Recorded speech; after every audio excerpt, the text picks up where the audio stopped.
Sa kabila ng kahirapan, makikita natin ang dedikasyon ng dalawang mag-asawa, pedicab driver at yakult vendor, pati ng lahat ng mamamayang Pilipino kung saan pinagsisikapan ng bawat isa na may angat ang antas ng kanilang pamumuhay.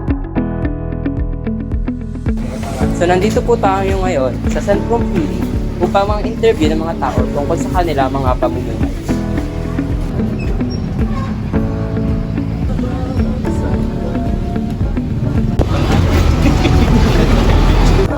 Ano po yung pangalan?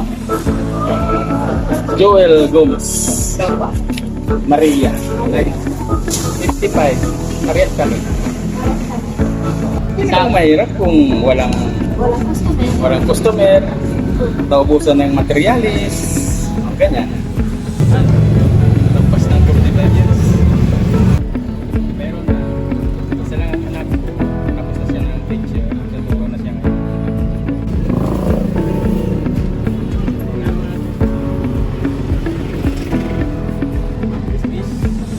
Miss ko lang sa buhay namin. Lagi kami office sa araw-araw na hanap buhay. Sa lagas. Saka okay lang sana sa mga araw-araw na pangangailangan. Ngayon naman ay alamin natin ang buhay ng isang pedicab driver na si Roger B. Capap.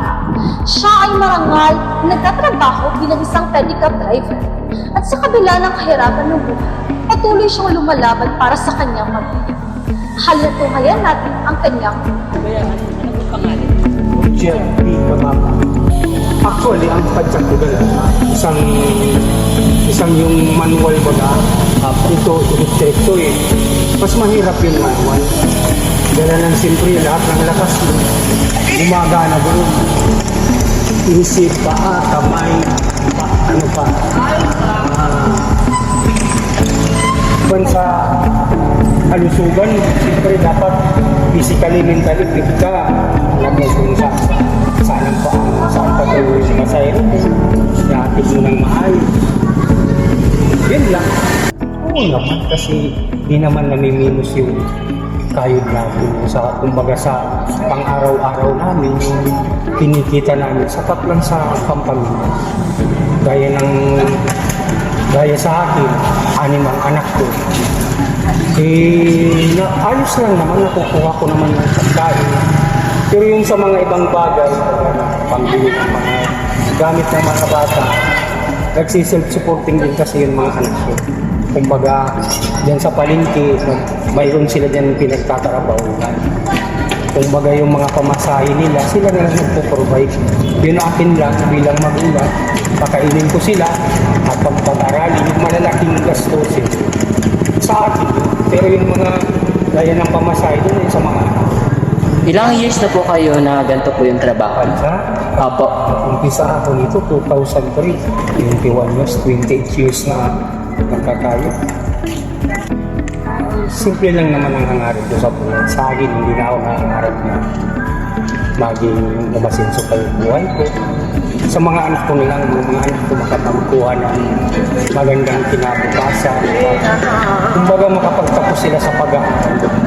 Kasi ang pangarap ko talaga sa pamilya, maiba naman yung kuha namin, yung line up nila ba. Kung ako ganito, sana yung mga anak ko, hindi na rin ganito. Kumbaga sa ibang, kung makapagtapos din sila ng pag-aaral, sa kanila rin. Bago po kayo padyak, meron po ba kayo ng ibang trabaho? Wala, ito lang. So ever since po nun, Ito lang. pagpapadyak? Oh. Ito ko lang pinutos yung buong buhay ko sa mga pag-umpisa ko magpamilya. Dito ko lang talaga din. Kasi mahirap din yung makipag-among ka,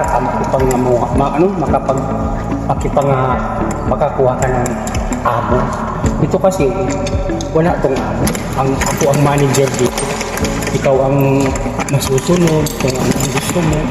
Kaya hindi ako nagpa-iba-iba ng trabaho dito.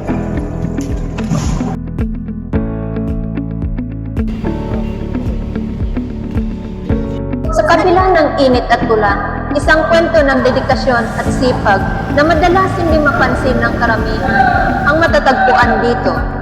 Kilalanin natin si Maria, isang tindera na palaging umiikot sa sentro ng pili para ibenta ang isang probiotic drink na sikat sa mga Pinoy. Ito ay ang Yakult. Tara't alamin natin ang kanyang kwento sa likod ng kanyang pagtitinda ng Yakult.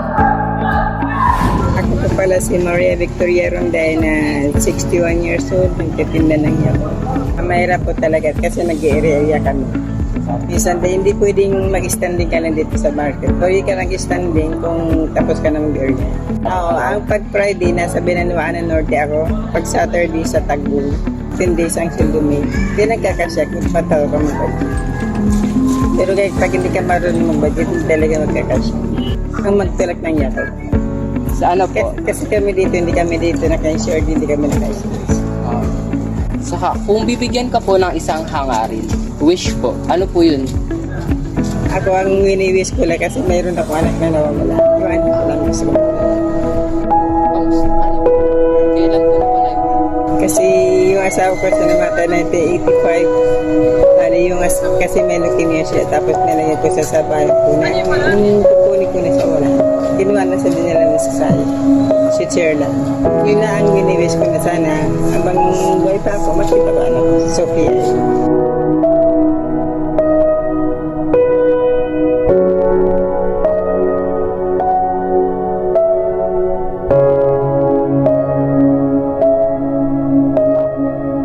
Kahirapan ng buhay, bawat isa sa atin ay may dinaramdam. Ito man ay maliit o malaki. Problemang hindi masolusyonan dahil sa kahirapan. Mga magulang na gumagawa ng paraan para sa kanilang pamilya.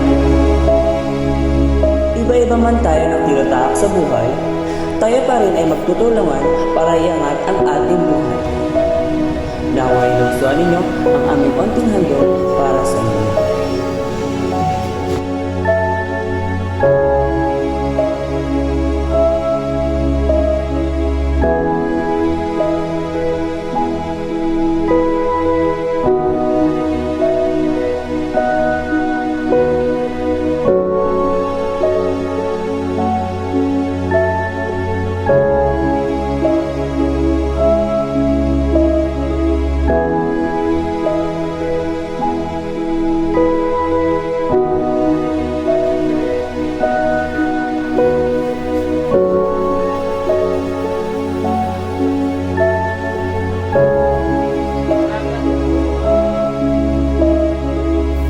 Muli, mabuhay kayo.